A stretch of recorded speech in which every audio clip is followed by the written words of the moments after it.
warning signs out there. Bloomberg stumbles on catalyst for the next debt crisis.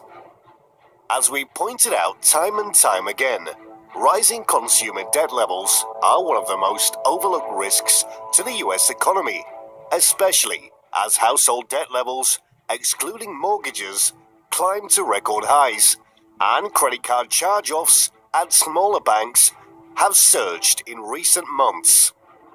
Earlier this month, we celebrated the fact that WSJ had finally caught up to the topic, admitting that a combination of stagnant wages, rising interest rates, and rising consumer debt could have potentially explosive consequences for the US economy.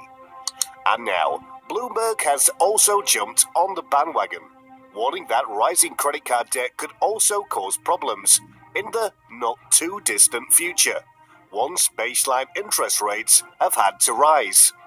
US consumers have accumulated an aggregate $1.04 trillion credit card debt, or as Bloomberg put it, a healthy economy can be a dangerous thing. Just talking about how the U.S. economy may be not as good as some people think.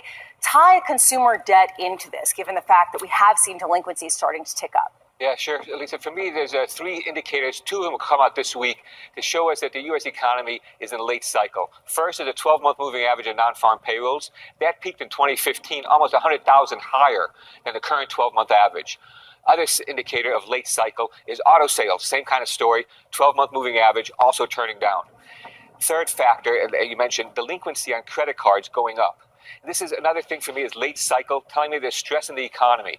So what I suspect is going to happen is we're going to get this fiscal stimulus, and that'll extend the recovery further. But then it turns down for real.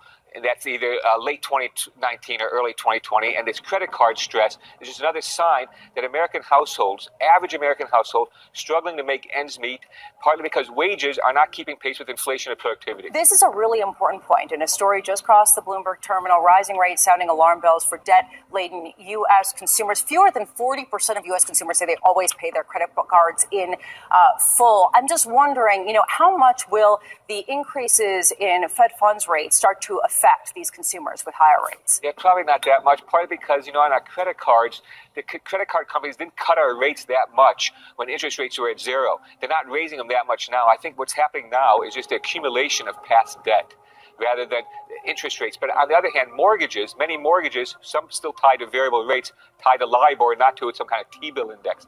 This is where some pressure is going to be felt as well. Within this is the arch question, thinking of William Gross, scheduled to be with us Friday on Jobs Day. Is the financial repression. I mean, now that the Fed funds target rate, inflation adjusted, is almost back to zero, do you just assume that we'll fade out of our financial repression, the retirement agony of the last 10 years? Yeah, I don't know. I see people talk about financial repression, but at the same time, I see financial institutions reporting record profits. I get it, but come on, retirees are getting crushed. Yes, I think that's the problem. It's not so much the financial repression. I think the low interest rates, which stimulate the economy, create jobs, is not helping everybody equally. So what's your projection of when we're going to see the next recession? Yeah, so I'm looking at the downturn. First, I think we get a growth recession, by which I mean less than 1% GDP, latter part of next year. And then that's when the fiscal stimulus runs out, monetary tightening still biting, get the downturn ahead of the 2020 elections.